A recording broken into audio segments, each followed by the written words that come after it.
नमस्कार, मी अर्चना. आज आपण बघतोय मिक्स भाजी. त्यासाठीचं साहित्य बघूया. हे सगळं फोडणीचं साहित्य: मोहरी, हिंग आणि ह्यामध्ये स्पेशल म्हणजे ओवा, कढीपत्ता. आता त्यासाठी लागणारे मसाले: हळद, मीठ आणि तिखट एवढंच वापरायचं.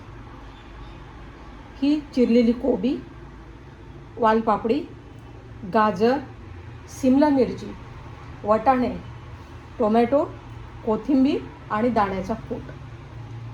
यामध्ये असं काहीही नाही की प्रमाण कमी जास्त होईल वगैरे.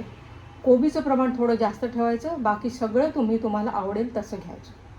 आता आपण कृतीकडे वळूया. कढई गरम झाली आहे, आपण तेल घालूया. तेल तापलं, 1 चमचा मोहरी घालूया.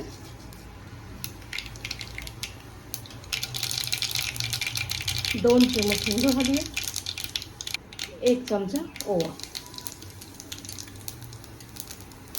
ह्याला ओव्यामुळे या भाजीला अतिशय सुंदर वास येतो, चव पण छान येते.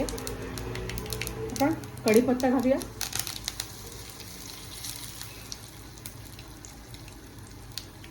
आधी गाजर घालूया. गाजर थोडीशी परतून घेऊ,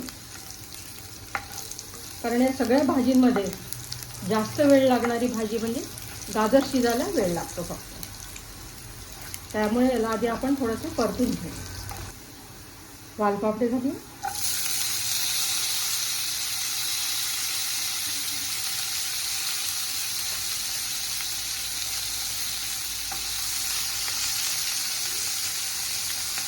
शिमला मिरची, वाटाणे, टोमॅटो. यामध्ये तुम्हाला कडे असेल ना तर फरसबी सुद्धा घालू शकता. कोबी घालूया.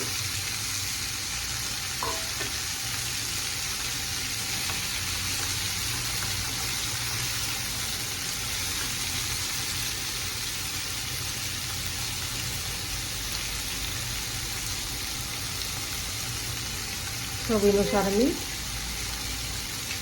थोडीशी हळद,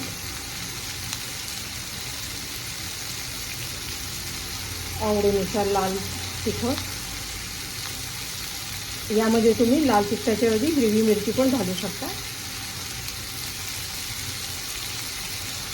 आता फक्त हा चमचाभर यामध्ये पाणी घालूया.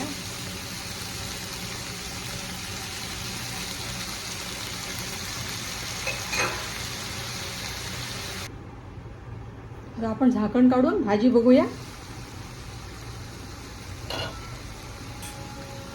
अतिशय सुंदर वास येतो या भाजीचा.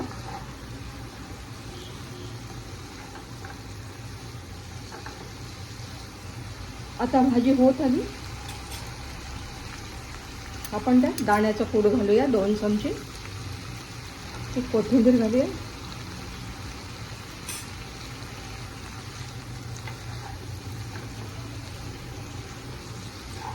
यामध्ये तुम्ही गोडा मसाला सुद्धा घालू शकता. आणि दाण्याचा कूट हा मराठवाडा, सोलापूर साईडला प्रत्येक भाजीमध्ये, कोशिंबिरीमध्ये असतोच असतो. 5 मिनिटं झाकून ठेवूया.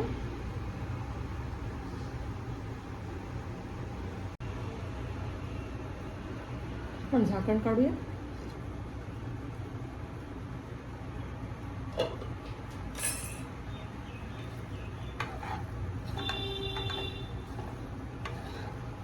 झटपट होणारी मिक्स भाजी तयार आहे आपली.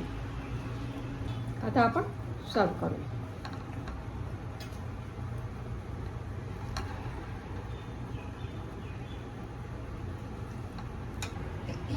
ही आपली ओव्याच्या फोडणीची मिक्स भाजी तयार आहे. पोळीसोबत, पराठ्यासोबत, भाकरीसोबत, कशाही सोबत ही भाजी चांगली लागते. माझी रेसिपी आवडली असेल तर लाईक करा, सबस्क्राईब करा. तुम्ही कुठून बघता हे नक्की मला सांगा. आणि पूर्ण व्हिडिओ बघितल्याबद्दल धन्यवाद.